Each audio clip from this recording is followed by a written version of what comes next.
One of the quick hacks we've been leveraging for staying in our best selves, at least around here, is we need a break between work and then home time when we're working from home so frequently these days. So how do we break? In the old days, on the way home, I used to pop into the gym, be able to, break a sweat.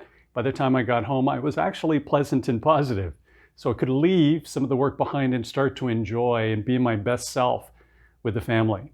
What we've done now is we've got a little mini gym back here, but the same process takes place. At the end of the day, after working from home, I will come straight down here. And so have a good hour and a half here so that when I then come to relax for the evening, I'm recharging and feel better. And I'm in my best self for the important folks around here.